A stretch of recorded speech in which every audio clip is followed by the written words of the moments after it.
नमस्कार दोस्तों, मैं दीपक गहलावत अपने YouTube चैनल पर आप सबका स्वागत करता हूं। जो हमने सीरीज़ चला रखी है राकेश यादव 9700 जो मैथ है उसके सॉल्यूशन की, तो उसका अपना 11वां क्वेश्चन है साधारण ब्याज का।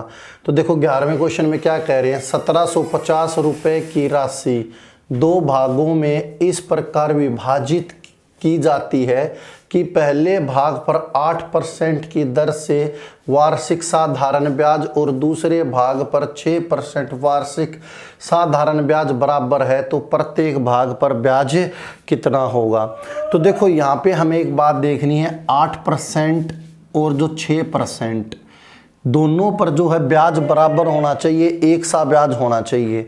तो आपको घबराने की कोई ज़रूरत नहीं है। देखो मैंने एक बात बताई थी, मूलधन होता है 100%। अगर मैं ये मानता हूँ, इधर ध्यान दो, अगर मैं ये मानता हूँ कि भाई पहले भाग पर 100% है भाई मूलधन, दूसरे भाग पर भी 100% है या 100 यूनिट है, कोई फ़र्क नहीं पड़ना, तो पहले भाग पर ब्याज कितना है भाई 8%, दूसरे भाग पर ब्याज कितना है 6%।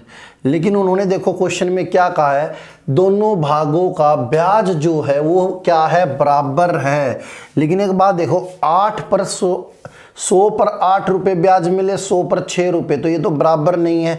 तो इसे हम बराबर करने के लिए क्या करें, इन दोनों को बराबर करो। तो जैसे इसे मैं 3 से गुना करूँगा तो ये क्या होगा, 8 तिया 24, तो इसे मैं किससे गुना करूँगा, 4 से, 6 चौक 24। तो देखो 24 यहाँ बना और 24 यहाँ बना, अब ब्याज क्या हुआ, बराबर हुआ।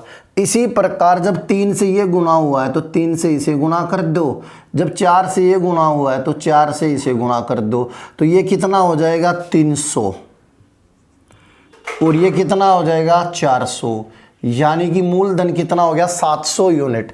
300 ये और 400 ये, यानी कि 700 यूनिट। 700 यूनिट बराबर किसके है, 1750 के।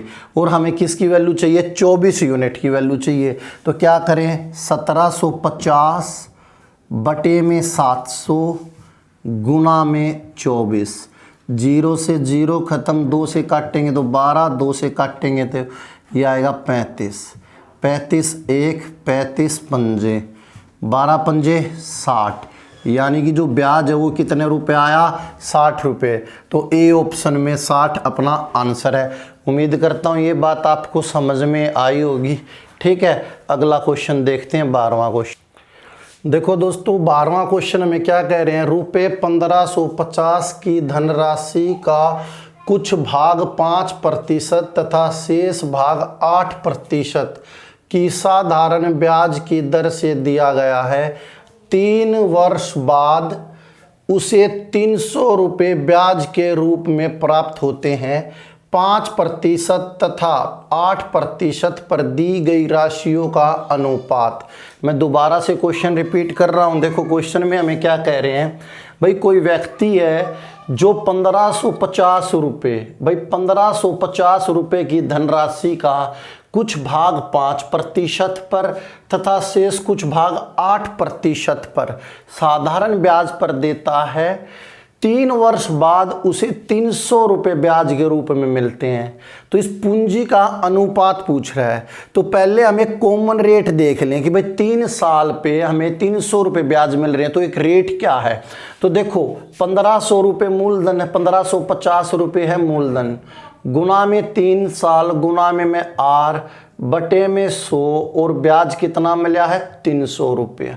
यहाँ से हमारे पास एक कॉमन रेट आ जाएगी।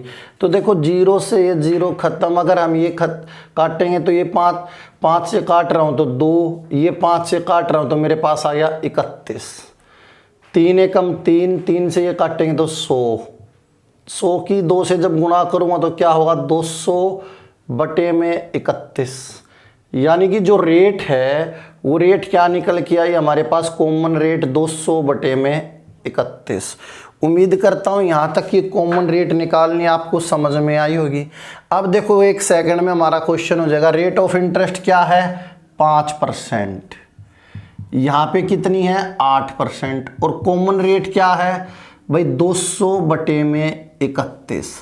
अब 200 बटा 31 से ये घटाएंगे, टाइम लगेगा, इसलिए हम क्या करें, इसे भी 31 से गुणा कर दें, और इसे भी 31 से, जब इसे हम 31 से गुना करेंगे और इसे भी 31 से गुना करेंगे तो इसे भी 31 से गुना करेंगे तो 31 से 31 खत्म होके यहाँ पे क्या रह जाएगा 200। तो देखो 31 गुना में 5 करेंगे तो ये हमारे पास क्या आ जाएगा 155। ये हमारे पास क्या आ जाएगा 248 और यहाँ क्या रह जाएगा 200। तो ये गैप कितने का है 45 का। ये गैप कितने का है 48 का। जब हम इसे काटेंगे 5 से काटेंगे तो 15, 5 से काटेंगे तो 16, तो हमारे पास रेशियो क्या है 16:15। जिस भी ऑप्शन में 16:15 है वो हमारा आंसर है। डी ऑप्शन अपना आंसर है इस क्वेश्चन का। उम्मीद करता हूँ ये आपको समझ में आया होगा। नेक्स्ट क्वेश्चन देखते हैं। देखो ये अपना 13वां क्वेश्चन क्या कह रहे हैं, एक आदमी रुपये 5,000 की धनराशि का कुछ भाग 4% तथा शेष 5% की साधारण ब्याज पर उधार देता है। उसे 2 वर्ष बाद कुल ब्याज 440 रुपये मिलता है। प्रत्येक राशि का अनुपात, यानी कि हमें बताना है इन राशियों का अनुपात बताना है कि किस अनुपात में उसने ये राशि लगाई है। तो देखो 2 प्रकार से मैं आपको बताऊंगा। ऐसे क्वेश्चनों के कई तरीके होते हैं। वैसे पहले तो हम जो पिछले क्वेश्चन में किया था एवरेज, यानी कि जो कॉमन रेट है वो निकाल लें। तो देखो 5,000 रुपये पे 2 साल में 440 रुपया ब्याज मिल रहा है। तो हम क्या करें भाई, 5,000 गुणा में 2 गुणा में रेट बटे में 100, ब्याज कितना मिल गया 440। तो इन 2 जीरो से ये 2 जीरो खत्म, इस जीरो से ये जीरो खत्म, यानी कि 44 बटे में 5 दूनी 10, आर की वैल्यू आ गई 4.4। अगर हम इस प्रकार करेंगे तो देखो यहाँ पर रेट क्या कह रही है 4%। तो देखो 4%, फिर रेट है 5% और कॉमन रेट क्या आई 4.4, तो इसके बीच में 4.4। तो ये गैप कितने का है 0.4 का। ये गैप कितने का है 0.6 का। तो पॉइंट से पॉइंट खत्म, 2 दूनी 2 तिया, तो रेशियो क्या आई 3 और 2, 3 2 जिसमें वो अपना आंसर बी ऑप्शन। आगे देखो अगर हम ऐसे करना नहीं चाहते क्वेश्चन को, हम दूसरे मेथड से करना चाहते हैं, दूसरे रास्ते से करना चाहते हैं, कई अनेक रास्ते हैं क्वेश्चन करने के सोल्व के। तो देखो एक बात ये बताओ भाई, 4% से अगर मैं 1 साल का ब्याज, 1% की वैल्यू क्या है 50 रुपये, तो 4% की वैल्यू 50 गुना में 4 करना है तो कितना हो जाएगा 200 रुपये। इसी प्रकार 5% की वैल्यू, तो 50 गुना में 5 करूँगा तो 250 रुपये। ये 1 साल का ब्याज निकाल रहा हूँ मैं। 440 को जब मैं 440 को 2 से भाग दूंगा तो 1 साल का ब्याज क्या आएगा 220। ये एवरेज है, यहाँ 220 लिखूंगा। तो ये गैप कितने का है 20 का, ये गैप कितने का है 30 का। 0 से 0 खत्म, रेशियो क्या आई 3:2। उम्मीद करता हूँ आपको दोनों तरीके समझ में आए होंगे। ठीक है, नेक्स्ट क्वेश्चन देखो अपने पास 14वां क्वेश्चन क्या कह रहा है, किसी राशि पर 4 वर्षों का साधारण ब्याज उस राशि का 1/5 गुना हो जाता है। ब्याज की वार्षिक दर ज्ञात करें। देखो बिना कॉपी पेन आराम से हम क्वेश्चन करेंगे। देखो ये क्या है मूलधन, तो ये उसका रिजल्ट यानी 5 रुपये। तो 5 को मैंने आपको एक ही बात बताई थी, जैसे ही प्रिंसिपल या मूलधन की बात आई उसे हम 100 बना दे। तो 5 को 100 बनाने के लिए 20 से गुना, तो इसे भी 20 से गुना। तो ब्याज 100 रुपये पे कितना ब्याज 20 रुपये, लेकिन कितने सालों में 4 में। तो 20 को 4 से काट देंगे तो रेट ऑफ इंटरेस्ट आया 5%। बी ऑप्शन अपना आंसर होगा। देखो लिख के भी मैं आपको बता देता हूँ भाई, 1/5 अगर ये मेरी ओरिजिनल नंबर, ये मेरी ये वैल्यू जो है अगर ओरिजिनल नंबर है, ये वैल्यू ओरिजिनल नंबर है तो ये वैल्यू उसका रिजल्ट है।